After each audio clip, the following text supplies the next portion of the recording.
Olá a todos, estamos aqui hoje novamente para mais um capítulo do Evangelho segundo o Espiritismo. Hoje o capítulo é um capítulo bastante desafiador. Eu diria que um dos ensinamentos mais difíceis de absorvermos que Jesus nos trouxe.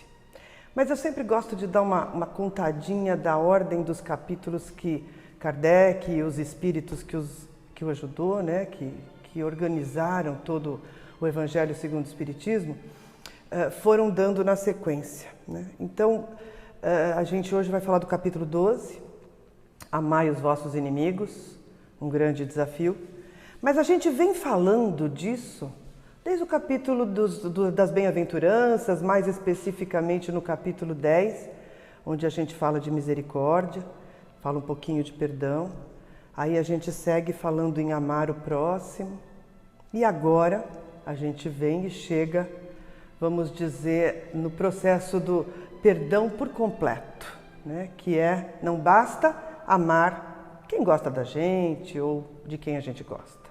O importante é que a gente ame os nossos inimigos.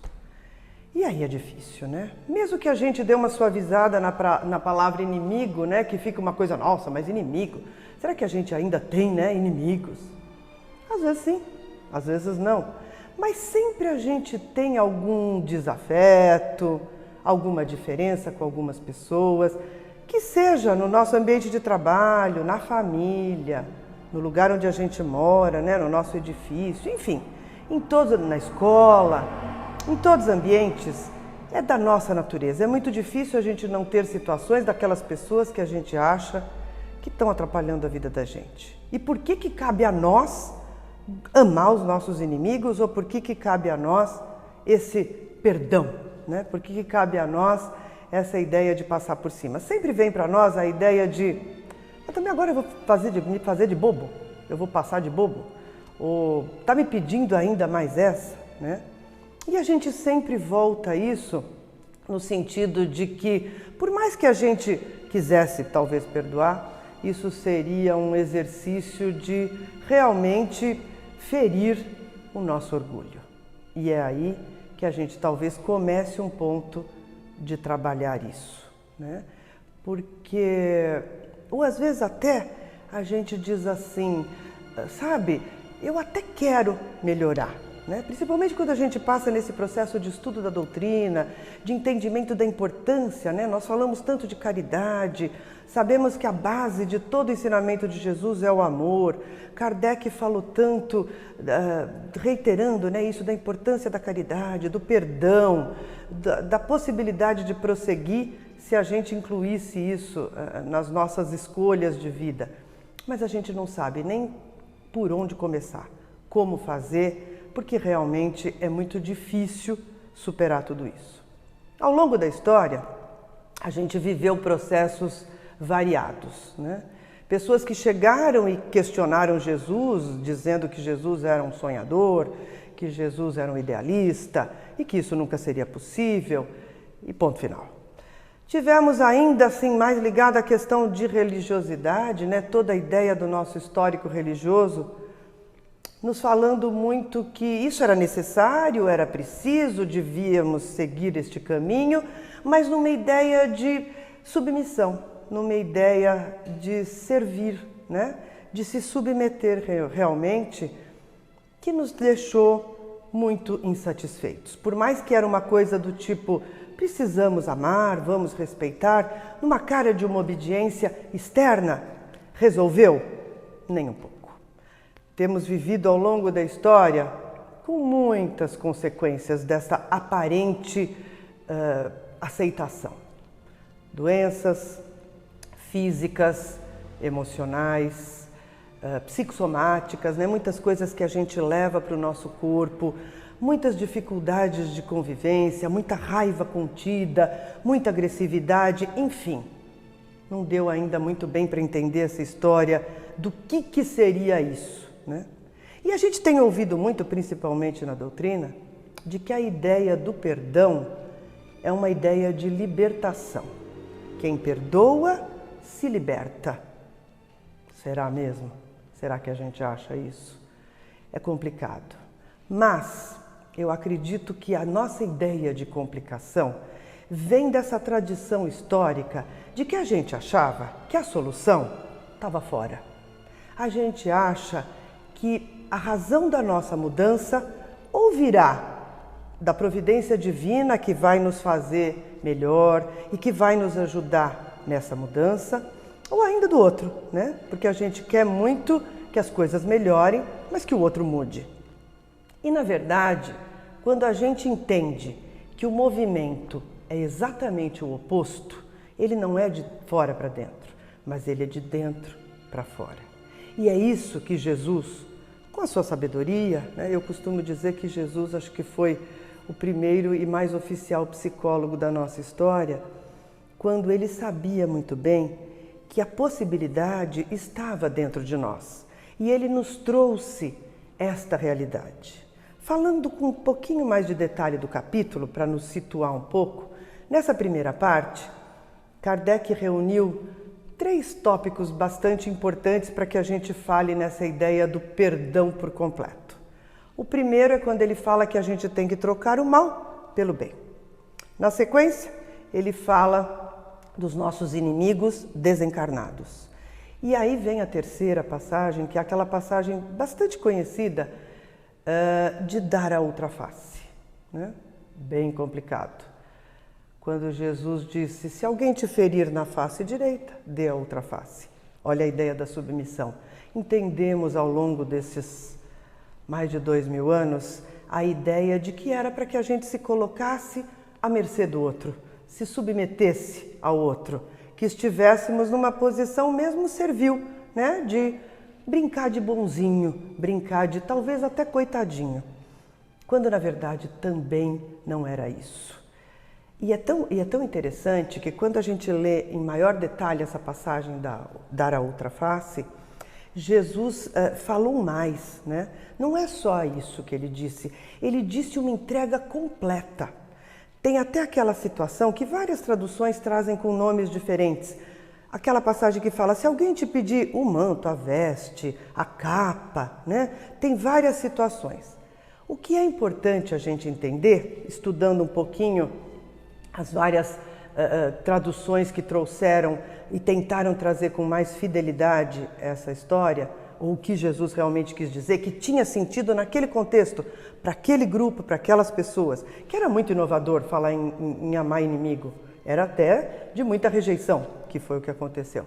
Mas Jesus, quando ele disse, se alguém te pedir as suas vestes, aquilo que te representa, aquilo que te cobre, na época era muito isso, entrega tudo. Entrega a roupa de baixo, entrega a roupa, hoje em dia a gente fala, né? A roupa de baixo, a roupa de cima, entrega tudo, o seu manto, aquilo que te representa, tudo que é seu.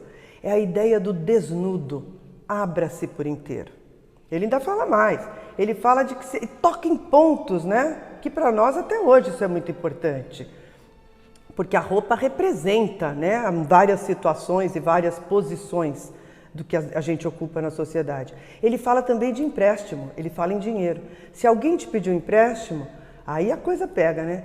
Você dê e não espere nada de volta. Ou seja, ele foi tratado mesmo como aquele idealista. Ele foi tratado mesmo como aquele que não estava nem um pouco sabendo o que era possível realmente de se fazer. Mas é tão interessante quando a gente pensa isso, eu acho que chega num ponto, quando eu disse, né, que é de dentro para fora, eu vejo que a gente tem uma outra possibilidade de entendimento dessa questão de dar a outra face. Eu acho que está num momento muito importante de que a gente realmente entenda, e talvez isso Jesus tenha deixado claro nessa passagem para nós, que tudo tem a outra face.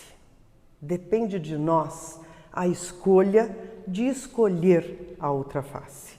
Somos bons e maus, todos sabemos disso. Quando fazemos o movimento para dentro, nós temos a opção de baixar o nosso orgulho. Como ele teve coragem de fazer isso comigo? Eu talvez também faça alguma outra coisa para alguém. Aquele lá me fez aquilo, mas eu também faço. Porque a gente erra, nós somos perfectíveis, mas estamos ainda imperfeitos, somos todos iguais. Todos passíveis de erro. E a gente só se dá conta do que faz quando aquilo já faz parte da nossa vida. Quando a gente faz alguma coisa e passa despercebido e muitas vezes causando mal a alguém, é porque aquilo ainda nós não conseguimos realizar. E a gente não conseguindo realizar, muitas vezes alguém nos fez alguma coisa sem perceber. Então a gente tem a decisão da escolha de seguir perdoando. Eu escolho perdoar. Nesse momento é um processo de autolibertação. Eu não posso interferir na vida do outro. Vai chegar o momento dele de amadurecer, assim como vai chegar o meu momento em alguma outra coisa que eu ainda não perceba. Mas se eu percebi naquela situação específica, eu escolho perdoar. E eu escolho seguir mais saudável, mais sereno, com mais paz dentro de mim.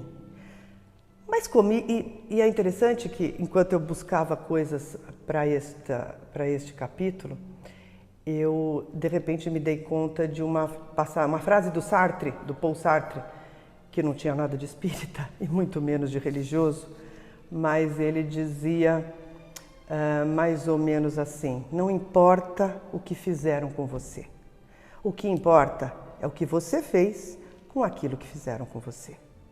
E isso é fundamental para esse nosso processo de transformação. E aí, eu rapidamente preciso me reportar ao fato de que estamos tendo palestras online, estamos gravando mensagens, estamos afastados, isolados, não só da casa espírita que frequentamos, mas mais ainda de toda a nossa vida. Estamos isolados de família, estamos passando momentos muito desafiadores. Saúde, perdendo pessoas queridas, perdendo emprego, enfim, a nossa vida virou de ponta cabeça. E aí, de repente, parece que a gente pode parar e falar assim: mas peraí, tá tão difícil, tá tudo impossível da gente conseguir entender ou viver.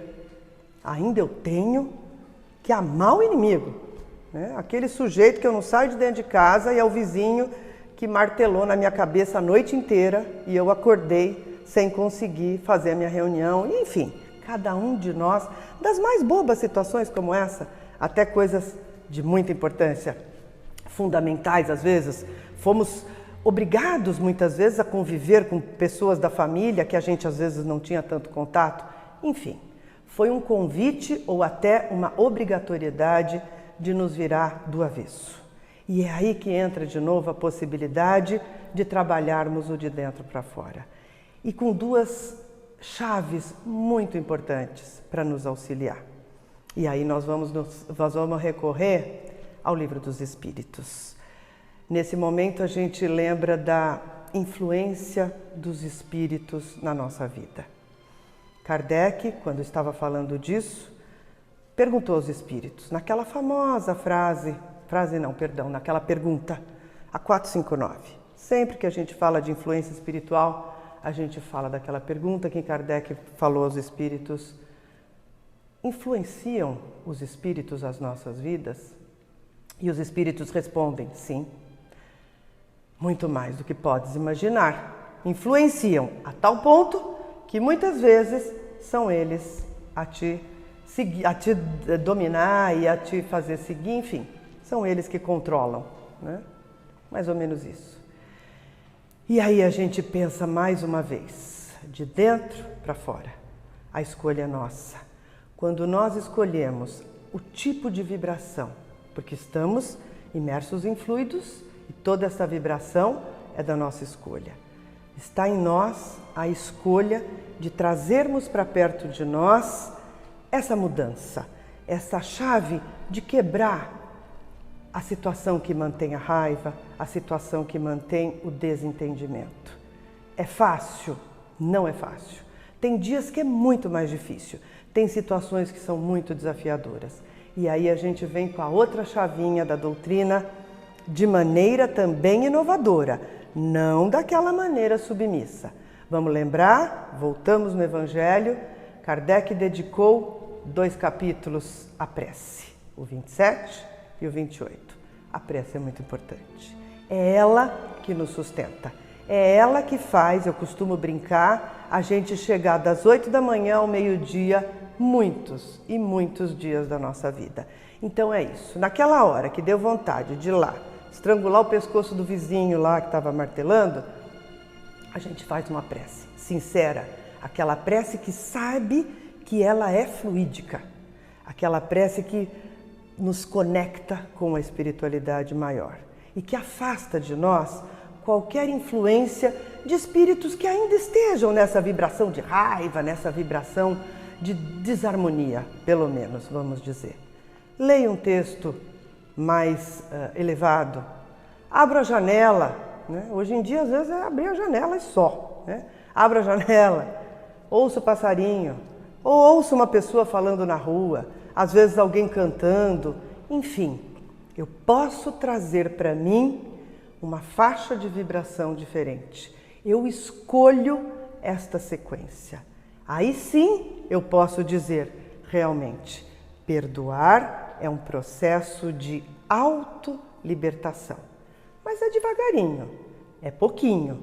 Não é que nós vamos sair por aí e vamos conseguir amar tipo Jesus. Não.